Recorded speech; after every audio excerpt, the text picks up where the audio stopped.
Good morning. Good morning, everybody. Chris Grant here, and welcome to this Friday's edition of Coffee with Chris. All the Amazon FBA seller news and opinion that you don't necessarily get to hear all the time. And good morning from sunny Central Florida.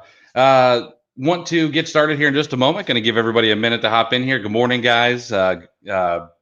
Rita, good morning. Glad to see everybody. We're live streaming on Facebook, on YouTube, and for the first time, decided to go live on Clubhouse just to see what happens. So we will be something a little new today. Tycoon, Mark, Richard, good morning, everybody. Glad to see everybody hop in here. Before we get started, coffee. All right. This morning, I'm going to start out a little bit differently. Of course, I would ask that wherever you are watching from, wherever you're watching at, please make sure to smash the like button for the respective algorithms. Of course, on Clubhouse, there is not one of those. But I wanted to get started on a little bit of a serious note this morning, and then we're going to dive into some fun stuff. It came to my attention this week that I made a mistake. And I need to own up to that mistake. And I did not give credit where credit was due in a recent blog post that I wrote. And it hurt someone's feelings. And I want to deeply apologize for the mistake that I made. I did not give credit to a friend of mine named Phil. And I can tell that I did hurt his feelings. And I should have done a little bit more due diligence while I was writing this particular blog post. So I don't know if he's watching, but Phil, I apologize, and I hope that you can accept my apology for the mistake. And my promise is that in the future, I will do better. But now that that's over, let's dig into the fun stuff. We'll start with some Amazon news first and foremost. Some sellers this week got an email and asked for a very quick little survey. They'd like to determine the interest in two potential programs to improve FBA customer returns. And for one or both of the programs, you would select which ASINs to enroll. You could either choose unsellable returns, where you would receive only the returns that are unsellable as single units, or sellable returns would continue to go back into your sellable inventory. Or you could choose all returns. This is where you would receive all customer returned units as single units. Amazon would not grade your enrolled units. Instead, they would be classified as defective. Damaged units would not be eligible for reimbursement regardless of who damaged them. In either program, you'd receive customer returns in 30 days or less after a customer initiates a return, and you would receive customer returns as single units. Customers would be refunded as usual. So I don't know that it makes a super ton of sense. However, it'll be interesting to see where everybody falls on that particular survey, and I'm interested to see what Amazon does with it. Now, there is a couple of other Amazon pieces of news, and then I'll get into some more fun stuff. The Amazon FBA new selection program started last April. And since then, Amazon has enrolled over 60,000 sellers who have sent over 680,000 new to FBA ASINs to Amazon fulfillment centers. So a huge increase to the catalog, which I thought was interesting. Given the positive feedback that Amazon has received from many sellers, they're going to expand the program in 2021. So starting April 1st of this year, for up to 30 units per parent ASIN, Amazon's going to provide free storage for up to 90 days and free removals for up to 180 days for eligible oversize items. Sorry, they're adding oversize eligibility. They're also going to be adding some sponsored advertising credits starting April 1st of 2021. And they're also going to remove the 500 ASIN limit, allowing an unlimited amount of eligible new to FBA ASINs to qualify for program benefits. So obviously, this growth in Amazon's catalog has been beneficial not only to sellers, but also to Amazon themselves, of course. And so they are expanding it a bit. It should be interesting. It's a great way to test new ASINs. You get some free storage. And if they are a loser, you get to dump them for free within 180 days, which I think is pretty great. Now, Amazon popped out an update, quote unquote, to the drop shipping policy with, well, honestly, I don't see any changes to the actual drop shipping policy itself. However, it seems like maybe an elbow to the ribs of sellers just to remind us that we are not allowed to drop ship from retailers. If you're going to drop ship, you have to do it properly. You cannot drop ship from an Amazon retailer, or sorry, from another retailer like Walmart, Target, Home Depot, et cetera, and so on. And you need to do it properly. Of course, there's an entire list of rules and regulations that you need to follow. And I'll be linking to this in today's 5 Things Friday email, just to make sure everybody has a chance to read that and get updated on what's going on there. Let's see. Next up, I thought this one was very appropriate for Amazon sellers, and this is a study that seems to either get brought up again or rehashed or restudied of just about every year. And if I know Amazon sellers, you guys must be the smartest people in the world, because they say that swearing is a sign of intelligence. And there's actually a couple of things that they came up with that were good about cursing. One, it may be a sign of intelligence, and 2, it may be a sign of honesty. Number 3, profanity improves pain tolerance. And if you've ever cut yourself with one of those metal Scotty peelers, I can say that swearing does make the pain go down just a little bit. 4th, cussing is a sign of creativity. And 5th, throwing expletives can often help you reduce anger and end up not throwing punches, because nobody wants to catch these hands anyway. All right. Nash says I may be the most intelligent person here. That's funny. All right. Let's go on to the next thing.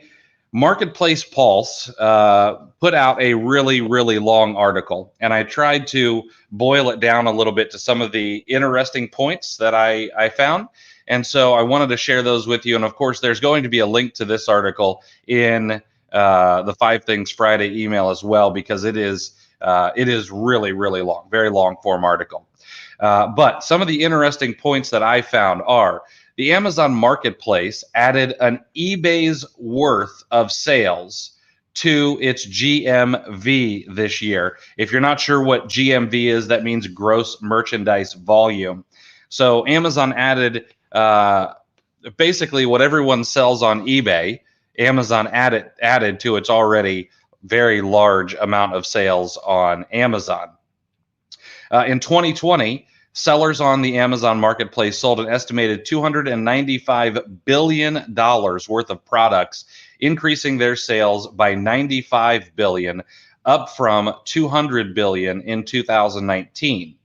Attracted by that, nearly $1 billion in fresh capital has been committed to firms looking to acquire Amazon sellers and brands.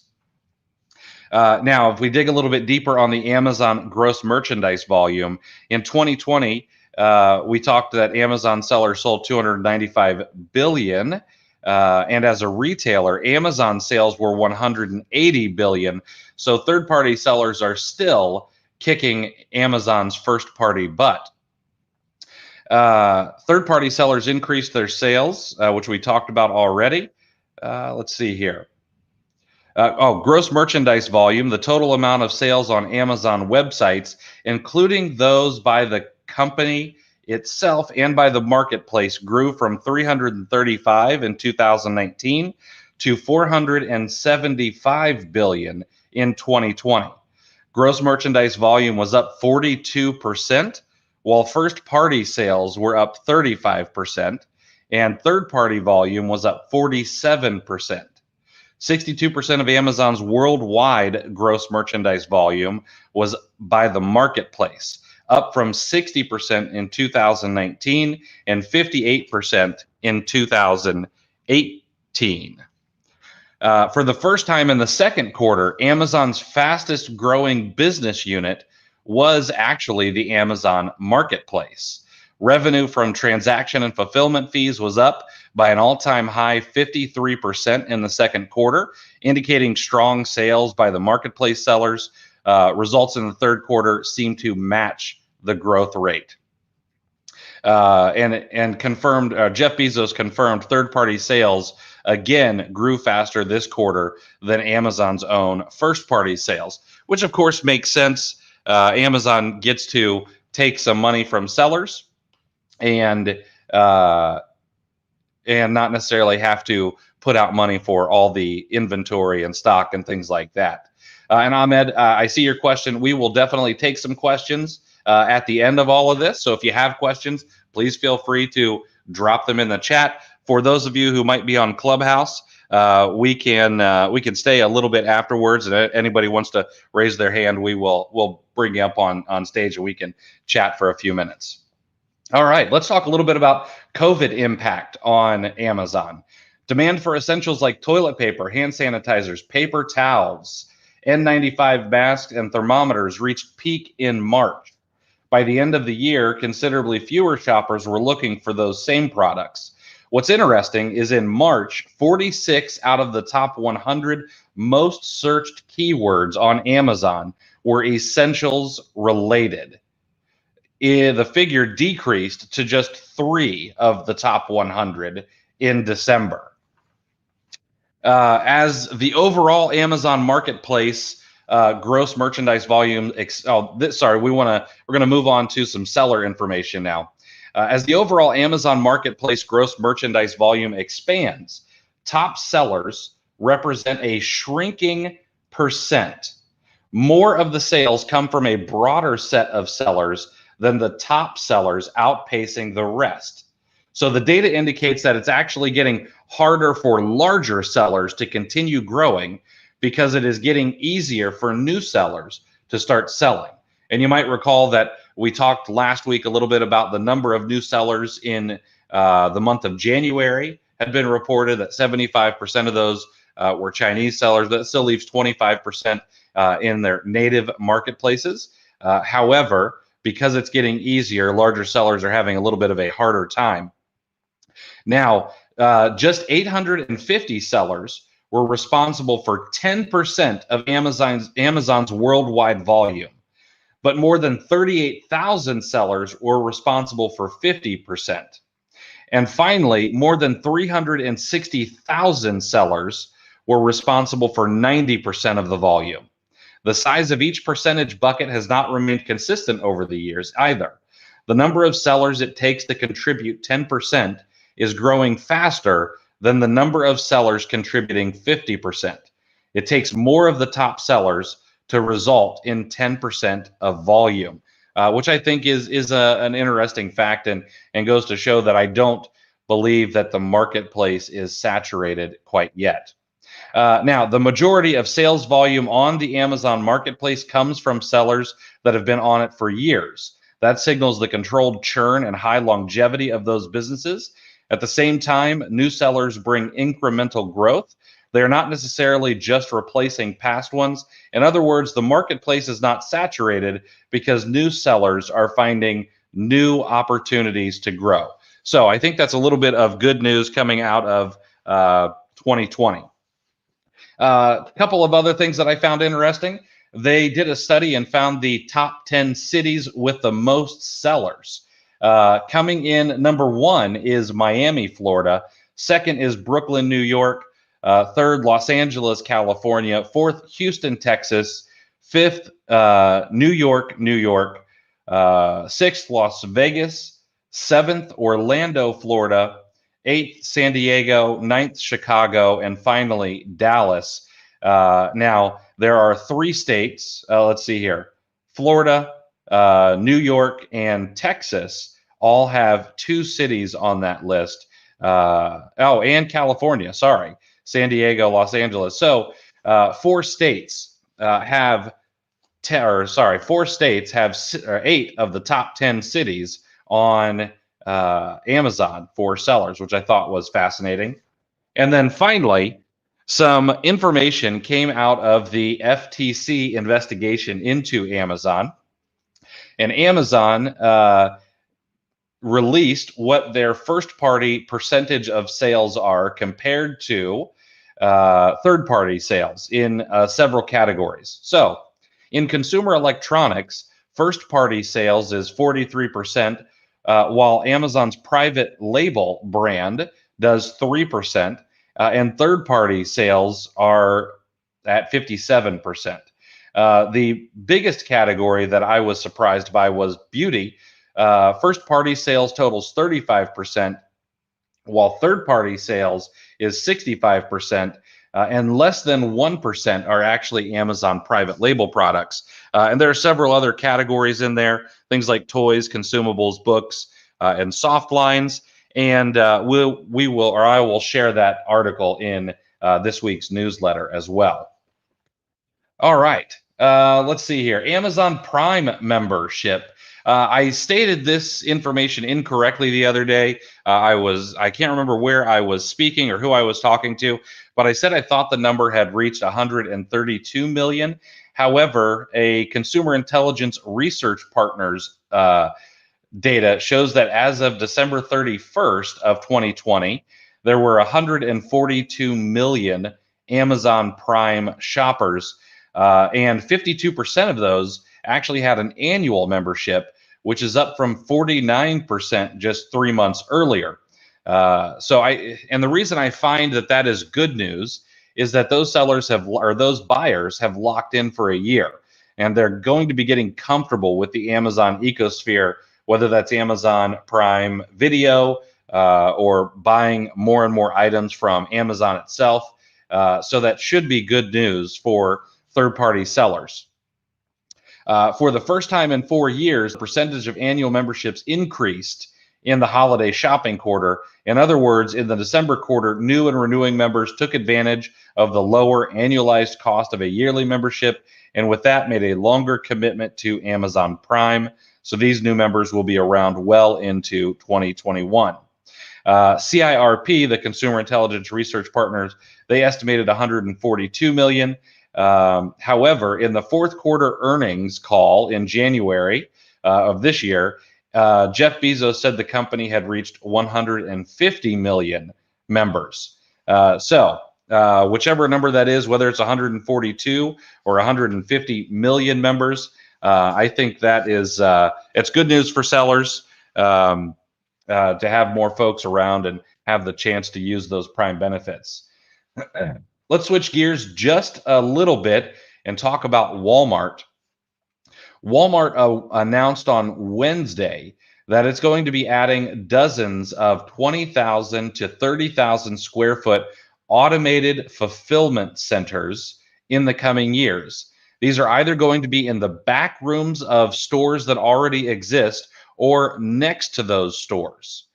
In these centers, robots will gather thousands of pantry items and frozen foods instead of the employees that you might see inside of Walmart's actually grabbing the items from the store shelves. These items will then be brought to an area where Walmart workers can assemble them into orders for pickup or delivery. They go on to talk about how it should ease in-store traffic, et cetera, and so on. But that is Walmart's next phase in trying to beat back the behemoth that is Amazon, to try to get orders out faster and become a larger player than they already are in the e-com space. They are not small. They're the second largest e-commerce marketplace on the internet, I believe. I think that's correct. I'll have to go double check those numbers. But they are a player, so it's not like they are. It's not like they're a nobody. And finally, the last thing, and then we'll get to some questions. I've got one other little piece of news, but Amazon actually beat out fan favorite chains like HEB and Trader Joe's, according to the fourth annual Dunnhumby Retailer Preference Index with speed, price, and safety cited as the main reasons for its ranking. So Amazon is now the favorite, or the fan favorite, grocery store of the masses. It is no longer HEB. It is no longer Trader Joe's, although those are still in the top 3. Final piece of news, February the 8th, the brand new inaugural 2021 OA Challenge starts. If you are interested in joining for 14 days of learning about online arbitrage and practicing the art and science of flipping things, we'd love to have you. You can check out oachallenge.com. Of course, if you're on YouTube or Facebook, there should be a link below or above. Let's go ahead and let's answer some questions. And then I'll probably stay around on Clubhouse for a few minutes and chat just a little bit. I got a hard stop around 10 or 10:05. So let's see here. What kind of questions do we have from YouTube? Ahmed is curious. I have a question about the profit expected from online arbitrage. Can we say that the person who invests $10,000 is going to earn $2,000 monthly profit and $20,000 if $100,000 is invested? So it feels like a bit of a loaded question. However, if you do things properly, yes, you should be able to make that kind of profit monthly. Making $2,000 on $10,000 in inventory spend should be pretty doable as long as you are making good purchasing decisions and turning over your inventory well. Let's see here. What else do we have? Jennifer says this is the best news show. Thanks for keeping us updated. Thank you for being here, Jennifer. I appreciate you doing that, being here and following along. Means a lot. Let's see here. What other questions do we have? Hopefully I don't say your name wrong. I believe it's Baldy, but I'm trying to find a good repricer. I've been using the Amazon repricer, and I have to check every day to do repricing. I sell books and replenishable products. I need a good opinion.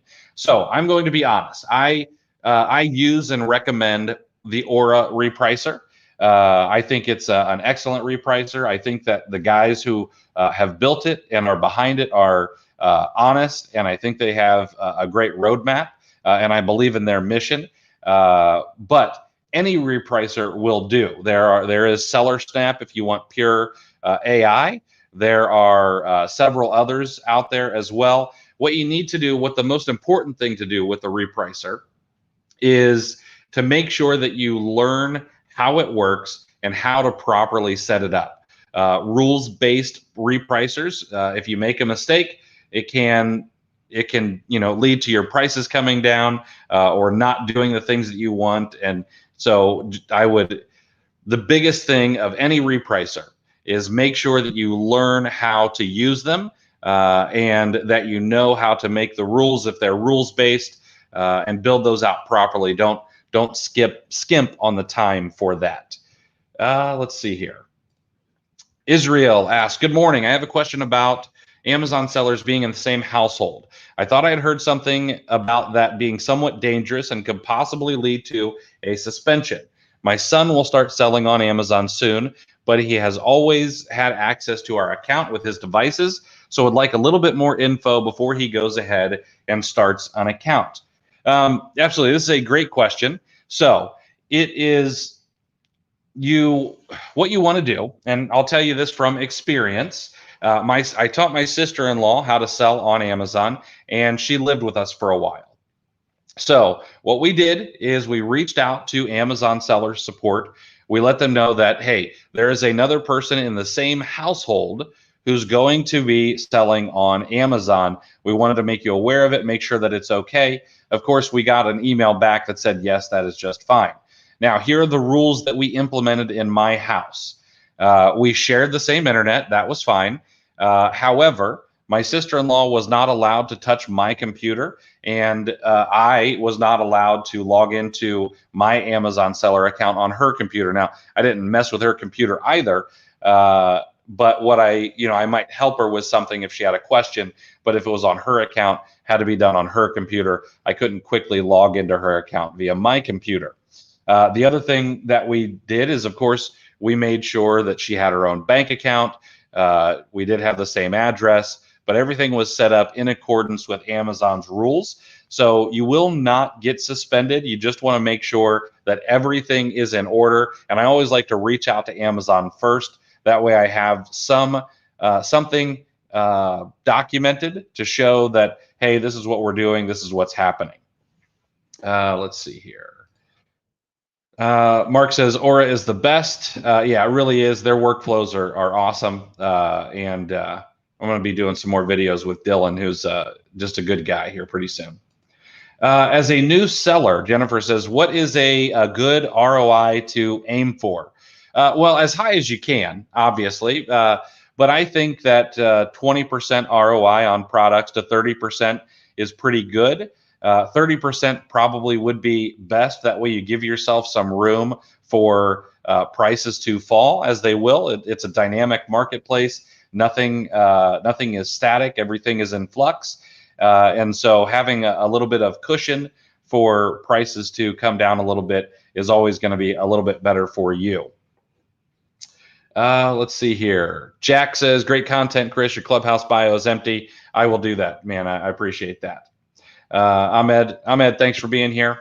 All right. If nobody has any other questions, guys, we're going to close up Coffee with Chris on Facebook and YouTube for today, but I'll be back next Friday. Clubhouse, stick around. Raise your hand if you want to chat or anything for a few minutes. But we will be back next Friday, 9:30 a.m. for another round of Amazon FBA news and opinion or Coffee with Chris.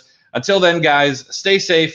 Be kind to each other, wash your hands, and as always, good selling. See you next week.